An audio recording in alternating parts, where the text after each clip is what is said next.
আলহামদুলিল্লাহ, আমরা শুরুতেই সে রব্বে কারীমের শুকরিয়া আদায় করছি, যার অপার অনুগ্রহে দীর্ঘ একটি বছর পর আবারও শাহরুল মুবারক তথা রমাদান মাসের এই বরকতময় দিনে জুমার সালাত আদায়ের জন্য মসজিদ মোড়ে আসার আমরা সুযোগ পেয়েছি। তাই আমরা সকলেই শুকরিয়া আদায়ার্থে বলি আলহামদুলিল্লাহ। দরুদ ও সালাম বর্ষিত হোক নবী মুহাম্মদ সাল্লাল্লাহু আলাইহি ওয়াসাল্লামের প্রতি। আল্লাহুম্মা সাল্লি আলাইহি আল্লাহুম্মা বারিক আলাইহি। সম্মানিত মুসল্লিয়ান, আজকের খুতবায় নতুন কোনো বিষয় আলোচনা করব না। মাসটাও নতুন নয়, মাসটাও পুরাতন। রমাদান মাস প্রতি বছরই আমাদের কাছে আসে, আর বিধানও প্রতি মাসই একই থাকে, নতুন করে কোনো বিধান আর আসবে না। পুরাতন বিধানই আমাদের কাছে আছে, সেগুলোই আমাদের জন্য নতুন। তো আজকে যে বিষয়টি বলবো সেটি হলো সিয়াম ভঙ্গের কি কি কারণ রয়েছে। এটা আমরা জানি, তারপরেও যদি আমরা একটু পুনরাবৃত্তি করি, পর্যালোচনা করি, তাহলে আমাদের হয়তো বা যেই জায়গাগুলোতে ঘাটতি থাকবে সেগুলো আমরা শুধরে নিতে পারবো। এই জন্যই মূলত আজকের এই সংক্ষিপ্ত খুতবায় সিয়াম ভঙ্গের কি কি কারণ আছে সে বিষয়ে আমরা সংক্ষিপ্ত ধারণা নেওয়ার চেষ্টা করবো। মা তৌফিক ইল্লা বিল্লাহ। সম্মানিত মুসল্লিয়ান, সিয়াম ভঙ্গের যে সকল কারণ আছে, কারণগুলো দুই ভাগে বিভক্ত। একটা কারণ হলো যেই কাজ করলে সিয়াম ভঙ্গ হবে এবং এর জন্য কাফারা দিতে হবে।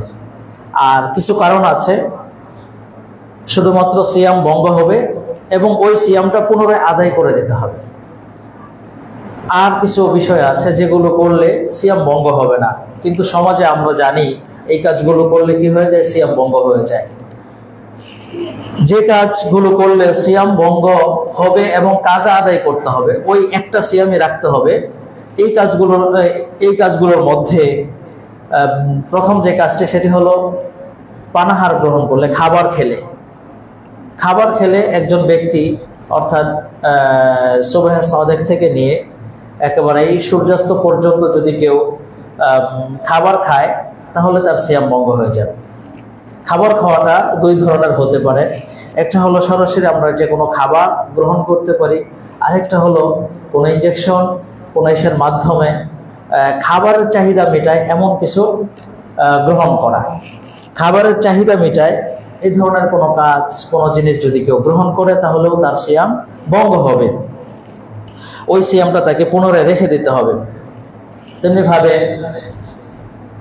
খাবারের চাহিদা মেটায়, খাবারের চাহিদা ছাড়াও যে আমরা নাকে যদি কেউ কি করে ঔষধ ইউজ করে, ঔষধ ব্যবহার করে, তাহলে তার সিয়াম ভঙ্গ হবে। কেন? আল্লাহ রাসূল সাল্লাল্লাহু আলাইহি ওয়াসাল্লাম বলছেন, ওয়াবালিগ ফিল ইস্তিনশাক ইল্লা আন তাকুনা সায়েম, যে কি করো, নাকটাকে ভালো করে ঝেড়ে নাও, তবে সিয়াম অবস্থায় ছাড়া। নাকের ভিতরে পানি দাও সিয়াম অবস্থায় ছাড়া, গড়গড়া করে কুলি করা, এই কাজগুলো সিয়াম অবস্থায় করা যাবে না। তার মানে নাকের সাথে কি একটা কি আছে, খাবারের যেই সংযোগটা, গলার ভিতরে চলে যাওয়া যে সংযোগটা, সেটা রয়েছে, সেখান থেকে ভিতরে চলে যাবে। যেন আল্লাহ রাসূল পানিটা ওইভাবে ব্যবহার করতে নিষেধ করেছেন। সেজন্য আমরা নাকে যারা ড্রপ ব্যবহার করে তারা চেষ্টা করব দিনে ব্যবহার না করার জন্য। দ্বিতীয় যে বিষয়টি রয়েছে সিয়াম ভঙ্গের মধ্যে, আত্তাকাইয়ু আমদান, ইচ্ছা করে যদি কেউ বমি করে। ইচ্ছা করে বমিটা দুই ধরনের হয়। একটা হলো ইচ্ছা করে বমি করা, আরেকটা হলো যে না, আপনি এমনিতেই বমি আসছে। যদি ইচ্ছা করে বমি করে তাহলে আল্লাহ রাসূল বলেছেন যে তার সিয়াম ভঙ্গ হয়ে যাবে এবং ওই সিয়ামটাকে তাকে রেখে দিতে হবে। মান যারাহুল গায়ব ফালাইসা আলাইহি কাযা ওয়া মান ইস্তাকা আমদান ফালইয়াকদি, যে ব্যক্তি অনিচ্ছায় এমনিতেই বমি আসছে তার জন্য কোনো কাজা নেই, তার সিয়ামটা হয়ে যাবে। সে ওই সিয়াম ছেড়ে দিবে না, সিয়াম রেখে যাবে। কারো যদি অনিচ্ছায় বমি আসে তাহলে তার সিয়াম ভঙ্গ হবে না, সিয়ামটাকে রেখে দিবে, ছেড়ে দিবে না। আর যদি কেউ ইচ্ছা করে, তার খারাপ লাগতেছে, গলায় কাটা বিচ্ছে, আঙ্গুল দিয়ে তার বমি করতে হচ্ছে, ইচ্ছা করে যদি বমি করে, আল্লাহ রাসূল বলছেন ফালাইহি কাযা, তাহলে তার জন্য কাজা আদায় করতে হবে। তাহলে বনে যদি ইচ্ছা করে করে তাহলে তার সেক্ষেত্রে আমরা কাজা আদায় করব সিয়াম। তৃতীয় যে বিষয়টি হলো ইখরাজুদ্দাম বিল হিজামা, অর্থাৎ হিজামার মাধ্যমে রক্ত বের হলে, হিজামা করলে কি হবে? সিয়াম ভঙ্গ হবে। আল্লাহ রাসূলের হাদিসের বর্ণনা অনুযায়ী আফতারাল হাজিম ওয়াল মাহজুম, যে হিজামা করে আর যে করায় উভয়ের কি করবে? উভয়ের সিয়াম ভঙ্গ হবে। এখানে যে করে, যে স্পেশালিস্ট, তার সিয়াম ভঙ্গ হওয়ার বিষয়টা এই জন্য নিয়ে আসছেন আল্লাহ রাসূল সাল্লাল্লাহু আলাইহি সাল্লাম। আগে কি মুখে টান দেওয়া হতো, মুখে রক্ত যাওয়ার সম্ভাবনা থাকে, এই জন্য তার সিয়ামটা ভঙ্গ হবে। আর এখন তো অনেক যেভাবে হিজামাটা করে, কাপিং থেরাপি করে, সেক্ষেত্রে আর হাজেম যিনি করেন তার ভঙ্গ হওয়ার সম্ভাবনা নেই। তবে সেক্ষেত্রে আমরা সিয়াম অবস্থায় যদি কারো প্রয়োজন হয় হিজামা করার, তাহলে দিনে না করে রাত্রে করব। এক্ষেত্রে আরেকটি বিষয় হলো, যদি রক্ত বের হওয়া, স্বাভাবিকভাবে থুতুর সাথে রক্ত আসে, নাক দিয়ে রক্ত পড়ে, এই অল্প যে রক্তগুলো আসে এর মাধ্যমে সিয়াম ভঙ্গ হবে না, আল্লাহু আলাম। তেমনিভাবে সিয়াম ভঙ্গের আরও যে কারণগুলো রয়েছে, নারীদের সাথে সম্পৃক্ত বিষয় রয়েছে, তাদের যে মাসিক হয়, পিরিয়ড রয়েছে, এছাড়া জন্মদানের পরে অর্থাৎ সন্তান ভূমিষ্ঠ হওয়ার পরে তাদের কি হয়? নিফাস হয়। সেক্ষেত্রে তাদের সিয়াম ভঙ্গ হবে, অর্থাৎ ওই সময়টাতে তারা সিয়াম রাখবে না। যদি কোনো নারী তার দিনের বেলাতে ফামান রাআত দামাল হাইদ ওয়ান নিফাস ফাসাদা সাওমুহা সাওয়াআন ফি আউয়ালিন নাহার আও ফি আখিরিহি ওয়ালাউ ক্বাবলা আল গুরুব, যদি কোনো নারী তার মাসিকের রক্ত দেখতে পায় অথবা নিফাসের রক্ত দেখতে পায়, তাহলে তার সিয়ামটা ভঙ্গ হয়ে যাবে। হোক সেটা দিনের শুরুতে, হোক সূর্য ডোবার একটু পূর্বে, যদি তিনি দেখতে পান তাহলে তার সিয়ামটা ভঙ্গ হয়ে যাবে। ওই সিয়ামটাকে তাকে কাজা আদায় করতে হবে। তেমনিভাবে যেই কাজ করলে সিয়াম ভঙ্গ হয় এবং কাজা সাথে কাফারা আদায় করতে হয়, সেটি হলো একটি কারণ, যদি কেউ স্ত্রী সহবাস করে তাহলে তার সিয়ামও ভঙ্গ হবে এবং ওই সিয়ামের বিপরীতে তাকে কাফারা আদায় করতে হবে। কাজা এবং কাফারা দুটোই লাগবে তার। যদি কোনো ব্যক্তি সহবাস করলো স্ত্রীর সাথে, তাহলে তার সিয়ামটা ভঙ্গ হয়ে যাবে এবং এটা কাজা এবং কাফারা দিতে হবে। কাফারা কিভাবে দিবে?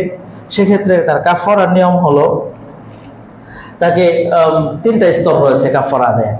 প্রথম স্তর হলো দাস আজাদ করা, এটা সম্ভব না হলে দ্বিতীয় তাহলে ফাসিয়ামু শাহরাইন মুতাতাবিআইন, একাধারে 2 মাস সিয়াম রাখতে হবে। একটা সিয়ামের ভঙ্গের কারণে একাধারে তাকে 2 মাস সিয়াম রাখতে হবে। যদি আহলুল ইলম বলছেন, যদি মাঝখানে যদি সেটাই কোনো কারণ ছাড়া, অর্থাৎ মনে করেন ঈদ পড়লো, ঈদের দিন সিয়াম রাখা নিষেধ, এমন যে দিনগুলো আছে নিষেধ, সেই দিন ছাড়া তাকে কোনো সিয়াম মাঝখানে বাদ দেওয়া যাবে না, একাধারেই রাখতে হবে। যদি বাদ দেয় ইচ্ছা করে, তাহলে তাকে আবার নতুন করে শুরু করতে হবে। আহলুল ইলম এভাবেই বলেছেন। যদি এটাতে সে সক্ষম না হয়, তাহলে 7 জন মিসকিনকে খাবার খাওয়াবে, 7 জন মিসকিনকে খাবার খাওয়াবে। এটা হলো সিয়ামের যারা রমজান মাসে কি করবে? সহবাস করবে, তাদের জন্য এই কাফারা আদায় করতে হবে। এখন আমাদের সমাজে আরো কতগুলো বিষয় আছে যেগুলো করলে অনেকে মনে করে সিয়াম ভঙ্গ হয়ে গিয়েছে বা এই কাজগুলো করা যাবে না। এর মধ্যে একটি বিষয় হলো ইস্তেমালু সিওয়াক, মেসওয়াক বা ব্রাশ করা। এটা করলে কারো সিয়াম ভঙ্গ হয়ে যাবে বিষয়টা এমন নয়, বা হালকা হয়ে যাবে বিষয়টা এমন নয়। আপনি দাঁত ব্রাশ করতে পারেন, তবে আপনাকে সতর্ক থাকতে হবে যেন আপনার পেস্টের অংশ, এই কিছু একটা অংশ ভিতরে না যায়, গড়গড়া না করেন, গড়গড়া কুলি করে আপনার ভিতরের যেন কোনো জিনিস না নেন, সেটা আপনাকে খেয়াল রাখতে হবে। এবং আরেকটা বিষয় হলো, খাবার যখন আমরা গ্রহণ করি, যদি কেউ দিনের বেলায় ভুলবশত খাবার খেয়ে ফেলে, ভুলে খাবার খেয়ে ফেলে, তাহলে তার সিয়াম ভঙ্গ হবে না। কেননা আল্লাহ রাসূল সাল্লাল্লাহু আলাইহি সাল্লাম বলছেন যে ব্যক্তি দিনে ভুলবশত খাবার গ্রহণ করে, তাহলে সে যেন তার সিয়ামটা পূর্ণ করে। কেননা ফাইন্নামা আতআমাহুল্লাহু ওয়া সাকাহু, আল্লাহ তাআলা তাকে খাবার খাওয়াচ্ছেন। অতএব ইচ্ছা করে খাওয়া যাবে না, যখনই স্মরণ হবে খাবারটা ছেড়ে দিতে হবে। ভুলবশত যদি হয় তাহলে খাবার খেয়ে নিয়েছেন, তাতে কোনো সমস্যা নেই। আরেকটি বিষয় হলো, যদি স্ত্রীর সাথে স্ত্রীর কাছে যাওয়া নিষেধ এমনটা নয়, স্ত্রীর কাছে যেতে পারবেন, তাদের আদর করতে পারবেন, কিন্তু আপনার জন্য শারীরিক কি থাকে, নিয়ন্ত্রণ থাকে, সেটা আপনাকে খেয়াল রাখতে হবে। তেমনিভাবে আমাদের সমাজে অনেক অসুস্থ থাকে, অসুস্থ আছে, অসুস্থ হলে আপনার কি করণীয়? এক্ষেত্রে ইসলাম সুন্দর দিক নির্দেশনা দিয়েছে। একজন ব্যক্তি যদি অসুস্থ হয় তাহলে তিনি কি করবেন? অসুস্থতাটা দুই ধরনের। এমন কিছু রোগ আছে যেই রোগ থেকে আর সুস্থ হওয়ার সম্ভাবনা নেই, আর কিছু অসুস্থতা আছে যে সাময়িক অসুস্থতা, কিছুদিন পরে সুস্থ হওয়ার সম্ভাবনা আছে। যেই রোগ থেকে সুস্থ হওয়ার সম্ভাবনা আছে এমন যদি রোগ হয়, তাহলে আপনাকে ওই সিয়ামটা যদি না রাখতে পারেন, সিয়াম ছেড়ে দিবেন। ছেড়ে দিয়ে তার পরবর্তীতে সুস্থ হলে, অর্থাৎ রমাদানের পরে ওই যেই 5টা সিয়াম বাকি ছিল আপনার, সেই 5টা সিয়াম রেখে দিতে হবে, কাজা আদায় করতে হবে। আর যেই অসুস্থতা আছে যার থেকে সুস্থ হওয়ার সম্ভাবনা নেই, কিডনি রোগী, সুস্থ হওয়ার সম্ভাবনা নেই, তারপরে আরও এই ধরনের জটিল যে রোগী আছে, তাদের ক্ষেত্রে করণীয় হলো, তারা সিয়াম যদি রাখতে না পারে তাহলে সিয়াম রাখবে না, তাদের পক্ষে সিয়াম রাখাটা আদৌ সম্ভব নয়। তারা এর জন্য ফিদিয়া দিবে। প্রতিদিনের পরিবর্তে, একটা সিয়ামের পরিবর্তে তারা ফিদিয়া দিবে। ফিদিয়ার আমাদের পরিমাণে আমরা যদি নিয়ে আসি, তাহলে 1.5 কেজি পরিমাণ কি করবে, খাবার একজন হতদরিদ্রকে দিবে। 1.5 কেজি পরিমাণ খাবার একজন হতদরিদ্রকে দিবে প্রতিদিনের সিয়াম অনুপাতে। একসাথেও দিতে পারে, অথবা দিনেরটা দিনে দিতে পারে, এভাবে দিয়ে দিবে। তেমনিভাবে একেবারেই বয়সে, অনেক বয়স হয়েছে, বয়সের কারণে সে তার শরীরের সক্ষমতা নেই সিয়াম রাখার, ওই ব্যক্তিও এই কাজ করবে। এখন শুধুমাত্র স্বাভাবিক যে রোগগুলো আছে, এজন্য কিন্তু আপনাকে এই পন্থা না। অনেকেই এখান থেকে ভুল ব্যাখ্যা নেয়। আমার কাছে অনেকেই আলোচনা হয়েছিল যে তার সাধারণ রোগ, সে এই সুযোগটা নিতে চাচ্ছে না। ভাই, এটা আপনার ভুল পদ্ধতি, এটা ঠিক হবে না। আপনার এমন রোগ যে সুস্থ হবেন না, যে রোগ থেকে সুস্থ হওয়ার সম্ভাবনা নেই এবং সিয়াম রাখাটাও আপনার জন্য কষ্টদায়ক, সেক্ষেত্রে আপনি এই সুযোগটা নিতে পারেন। তেমনিভাবে সফরে যদি কোনো ব্যক্তি থাকে, তাহলে সফরে থাকাকালীন সময়ে আপনার সিয়ামটাকে ছেড়ে দিতে পারেন এবং ছেড়ে দিবেন, পরবর্তীতে এই সিয়ামটা কাজা আদায় করে নেবেন। অনেক সময় দেখা যায় আপনি এখান থেকে ঢাকা যাচ্ছেন, সফরে আছেন, আপনার কষ্ট হচ্ছে, আপনি সিয়াম ছাড়ছেন না, এটা আপনার জন্য ভুল কথা, ভুল পদ্ধতি। আল্লাহ রাসূল সাল্লাল্লাহু আলাইহি সাল্লাম আপনাকে সিয়াম ছাড়ার সুযোগ দিয়েছেন, আপনি এই সুযোগটা নিতে পারেন, নিবেন। যারা গাড়ি চালায়, অনেক সময় তাদের লং জার্নি করতে হয়, তারা সফরে থাকে, এই যে এখান থেকে ওখানে যাচ্ছে, তারা এই সফর অবস্থায় সিয়াম ছেড়ে দিয়ে পরবর্তীতে কাজা করতে হবে। একেবারে ছেড়ে দিলে চলবে না, এটা এখন সাময়িকভাবে ছাড়ার সুযোগ আছে, আপনার ছেড়ে দিলেন, পরবর্তীতে আপনি কাজা আদায় করে দিবেন সফর অবস্থায় থাকাকালীন।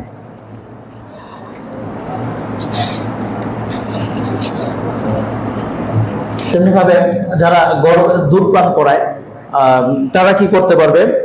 তারাও সিয়াম ছেড়ে দিতে পারবে। তাদের এই দুধ পান করানো অবস্থায় সিয়াম ছেড়ে দিতে পারে, পরবর্তীতে এই সিয়ামগুলো রেখে দিবে।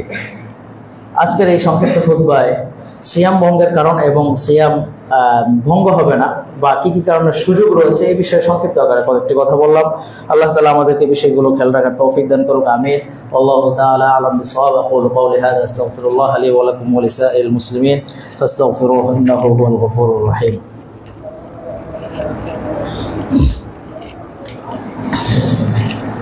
الحمد لله تعالى والصلاة والسلام على من لا نبي بعده أما بعد قال الله عز وجل إن الله وملائكته يصلون على النبي يا أيها الذين آمنوا صلوا عليه وسلموا تسليما اللهم صل على محمد وعلى آل محمد كما صليت على إبراهيم وعلى آل إبراهيم إنك حميد مجيد اللهم بارك على محمد وعلى آل محمد كما باركت على إبراهيم وعلى آل إبراهيم إنك حميد مجيد اللهم أعز الإسلام والمسلمين وأذل الشرك والمشركين ودمر الطغاة والمعتدين وانشر رحمتك على المؤمنين يا أرحم الراحمين عباد الله رحمني رحمكم الله إن الله يأمر بالعدل والإحسان وإيتاء ذي القربى وينهى عن الفحشاء والمنكر والبغي يعظكم لعلكم تذكرون فاذكروا الله العظيم الجليل يذكركم واشكروه على نعمه يزدكم ولذكر الله أكبر والله يعلم ما تصنعون قوموا للصلاة.